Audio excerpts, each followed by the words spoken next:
We cannot keep our promises on Medicare. We simply must make the cuts in waste, fraud, and abuse in Medicare so that the benefits and the premiums are untouched.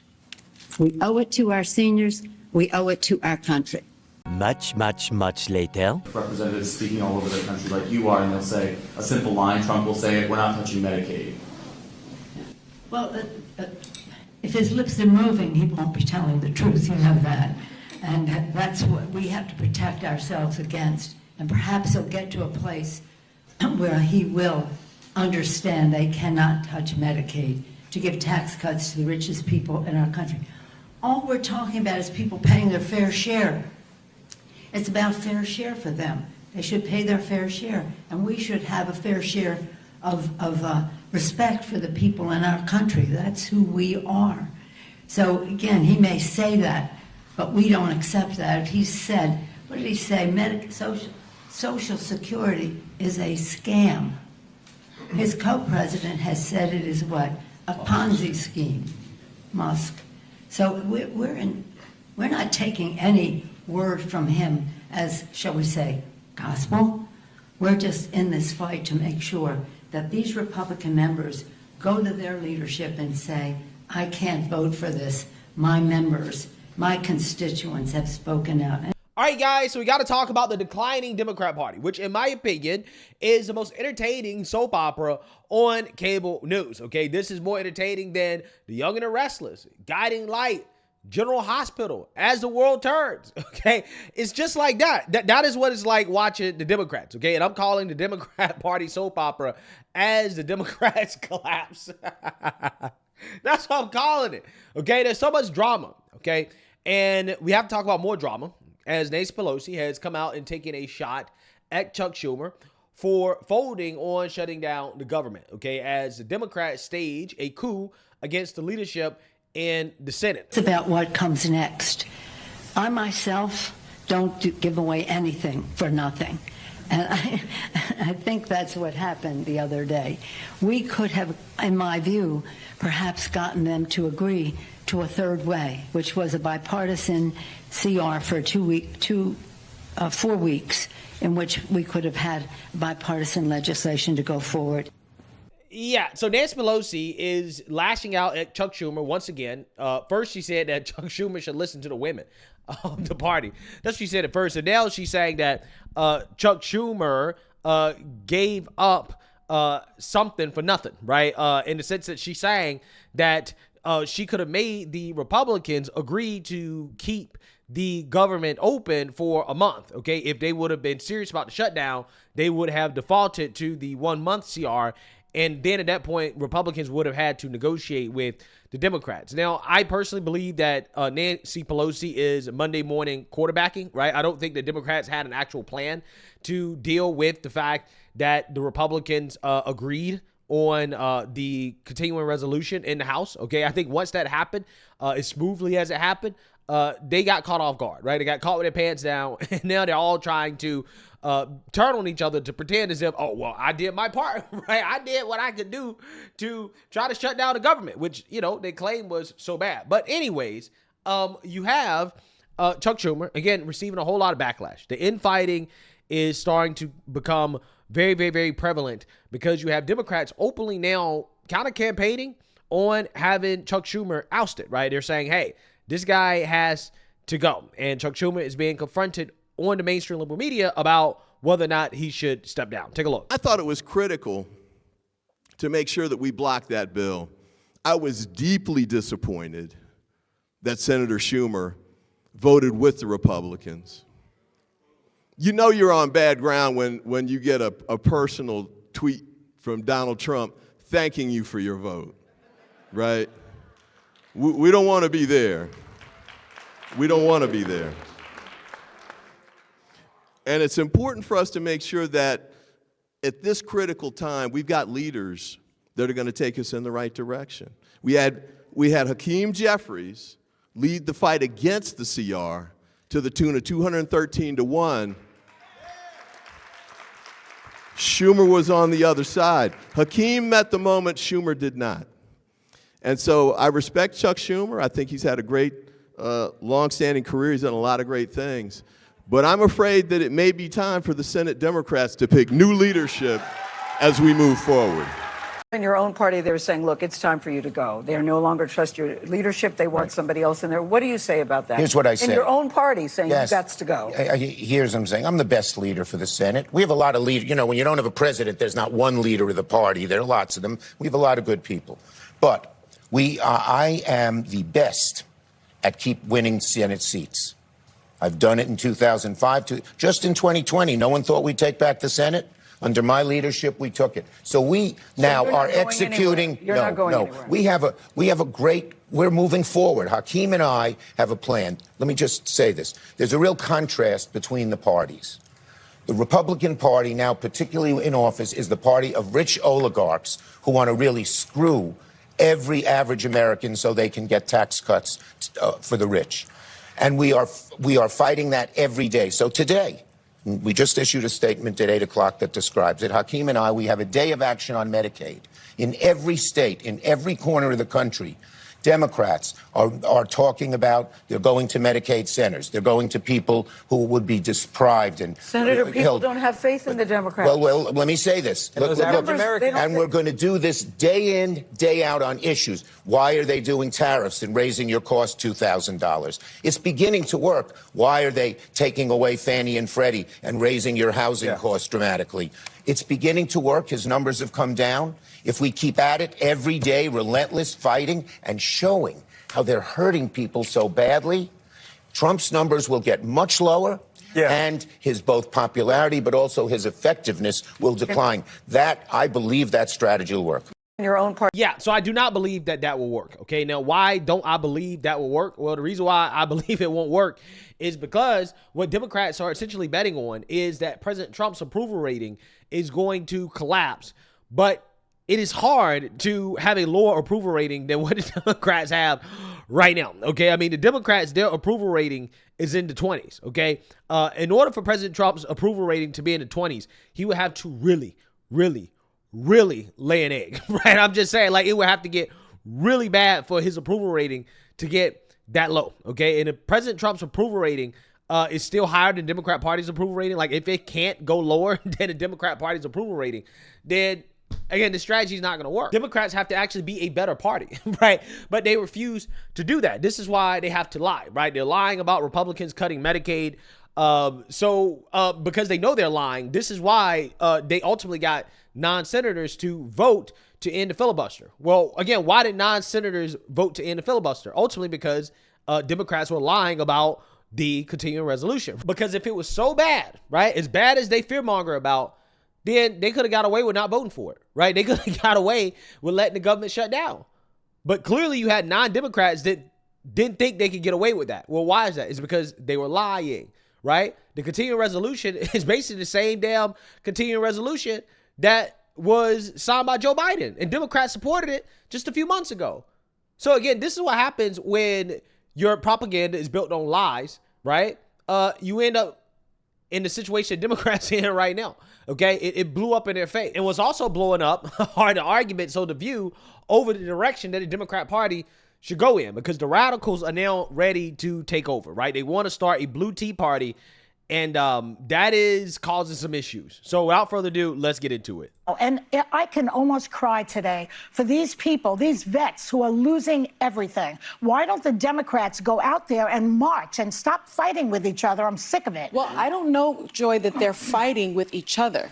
They're not fighting a unified fight. That is the problem. The fact that Nancy is now out there criticizing Schumer, stop it already. You know why she's criticizing him? Because he should have been fighting for that veteran. He should have been fighting for the people of America that are feeling the way that they are feeling.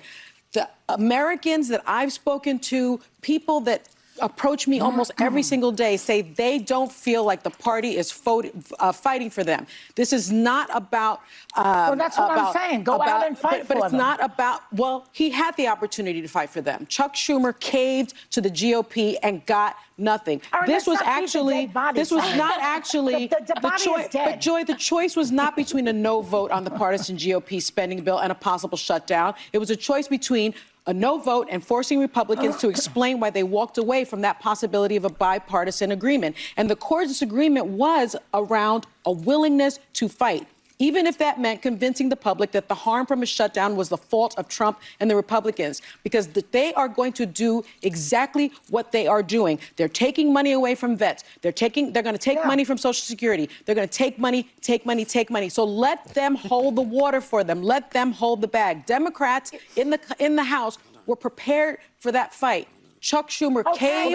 They didn't have the votes in the House. Okay, so it would have been. Wow. Wow. Sonny Holston is so delusional, bro. Imagine thinking that Democrats have any leverage whatsoever to demand that the GOP come to a bipartisan agreement about a continuing resolution that Democrats had no problems with literally 3 or 4 months ago, right? That's the crazy part about this. Oh, Democrats are supposed to stand up to this continuing resolution because it's so terrible. Okay, well, if it's so terrible, then why did you sign it just a few months ago? It doesn't make sense. Again, this is all fake. It's all fake. Democrats have no leverage whatsoever to be a part of any conversation because they're not a sane party, right? Democrats can't get the basics right about biology in reality. So why is it the Democrats think they should have input on anything? They should have no input on any decisions. Let the Democrats get the basics right first, and then they may be able to come to the table, right? And listen. Okay, they can sit at the table and listen, but they can't say anything. They can't make any suggestions, and we damn sure don't have to listen to them. Ultimately, at the end of the day, Democrats, they basically bet on the Republicans not being able to agree with each other, right, in order for the government to shut down. And then they would point the fingers at the Republicans and say, see, they caused the government to shut down. And at that point, Mike Johnson would come to the table and beg the Democrats to keep the government open, right? That's what they were betting on. Because as soon as the ball was put into their court, they folded, right? They absolutely folded. So again, this wasn't about, oh, let's keep it open for another month. No, this was about trying to pin the shutdown on the Republicans. And when, politically speaking, they couldn't do that, again, they decided that, you know what, we got to abort mission, right? The Republicans outsmarted us. Been worse if he didn't concede. It would have been worse. And that's what was surprising about Pelosi saying that, because she knows from her experience as Speaker of the House that the negotiator told Chuck Schumer he did not have the votes. He could not get the votes. He shut it down. And one thing that changed my mind is yesterday I called him on the carpet and said, how are you leadership when you only get 9 Democrats to follow you?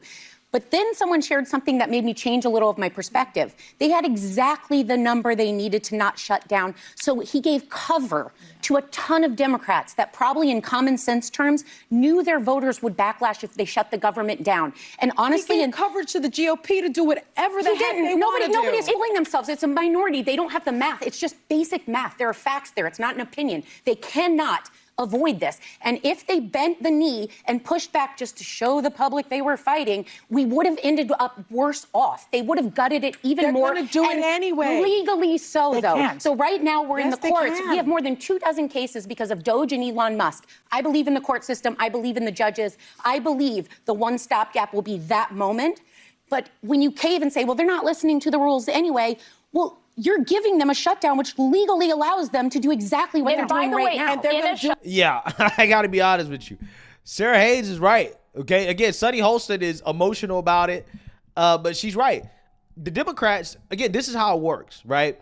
The senators that can take the political backlash, right, whose states don't matter, whose states are probably more moderate states, they're the ones that are going to vote yes to keep the government open, right, to end the filibuster. But that doesn't mean that more Democrats didn't want to vote yes, right? It just means that they couldn't all vote yes because their constituents would have backlashed against them if they voted yes, right? So you get the ones that can take it politically to vote yes, even though most of the caucus agrees that the government should stay open. That's what I'm trying to tell you guys. All this stuff is fake, right? Because I know that these Democrats, they never really wanted a shutdown like this, right? They wanted a shutdown with Republicans not being able to agree, right? They didn't want a shutdown where Democrats actually had control over whether or not the government stayed open or not, right? Again, that's what it was about. It was all about who could they point the finger at? And because things worked out the way it did, they couldn't point the finger at Republicans anymore. In fact, again, most of the American people would have blamed Democrats. That's when the things changed, okay? So again, that's politics. Chuck Schumer He's just the fall guy. And this is why it's not going to be super easy for Democrats to get rid of him in the leadership, even though they might try. But it's not going to be really easy because I guarantee you a vast majority of the Democrat senators agree with him, right? And they're thankful that the non-Democrats that voted to keep the government open took the heat for it. But anyway, veterans would be harmed. They wouldn't get their VA They're already benefits. being harmed. No one is fighting for the American people, and it's feckless and it's down weak. the government is not fighting for the American people. It costs the economy billions of dollars. This man people has don't get their destroyed benefits. so much in 1 month. Give it a minute. I think that give them more time to shut stuff down. No, I think that the Democrats are going to pull themselves but together now. As we speak, the courts actually stated that every day there's some atrocity going on. Every day I wake up. What did he do today? The courts just ruled that more than 20,000 federal workers have to be reinstated because what Doge did was not lawful. So listen, be careful because this is what they want. They want this fighting. They want this infighting. What's happening now, Democrats don't have what they need to get what they want done. So again, people have to get out and you have to march. You have to start making noise. That's right. This is now coming back to us. The only way people are going to hear how angry you are is if you get out there. You know, I love how liberals can openly tell their supporters to get out in the streets, right, in the march. Now, again, what do you think this leads to? It leads to what it always leads to every time they do this. Violence, destruction, chaos, vandalism, okay, terrorism at this point, right? So Democrats can openly do this. Now, imagine, a Republican telling Trump supporters, hey, Trump supporters, get out in the streets and march. Do you think that would be okay, right? What do you think Democrats would be saying? They'd be saying, oh, this is a dog whistle. This is a call to violence, okay? This is what they'd be saying. But see, Democrats openly on air tell their people, hey, go out in the streets, march, right? Which, again, we know a lot of their people, they commit acts of violence. And see, that's the biggest problem in this country. And that is what I am looking for the most in regards to evaluating my performance of Kash Patel and Pam Bondi. Are they going to stop the left-wing domestic terrorism in this country? I want to see an end to left-wing domestic terrorism. I think that is the final frontier when it comes to winning this culture war, okay? These left-wing loonies, for way too long, have gotten away with destroying cities, vandalizing property, being agents of chaos. And it's time for them to be punished to the fullest extent of the law, because we must restore law and order in this country. It has to happen. We've done it when people were being sent over to Vietnam disproportionately. We got out there and we made noise and we made a difference. We made a difference. We made a difference when it came to women's rights. We made a difference when it came to black people's rights. If we don't get up and get out there and start making the noise we have to make, it's not going to change. Stand up for the veterans. I appreciate, I love Chuck Schumer. I love all these people who dedicate themselves, but it is now on us. We have to do it. You want to save your Social Security? You got to get up and you got to start screaming. Because the only way they're going to understand that you're not going to put up with it is if you don't put up with it. That's the way it's going to work. Yeah, a lot of these things are not happening, right? I mean, they're fear-mongering about things that aren't happening, okay? And again, this is why the Democrats are losing, right? Because they're making things up, and then it's backfiring on them because they get caught up in their own lies. Oh, now all of a sudden, you got to make a tough vote on legislation that you claim was more dangerous than it actually was. Now you look like you support what you told the American people was supposed to be so dangerous, but yet just 3 or 4 months ago, you voted for it. See, again, the lies of the Democrats is catching up to them every single time. Every single time, the lies always catch up to them. So, the Looney Tunes are trying to take over the party. And again, this is one of the most fascinating things that I've witnessed in a long time in politics, what's happening to the Democrat Party. But we'll see. I mean, I personally think that it's going to get worse before it gets better. Let me know what you guys think. Make sure you like, comment, and subscribe. Most importantly, share a Black conservative perspective. Peace.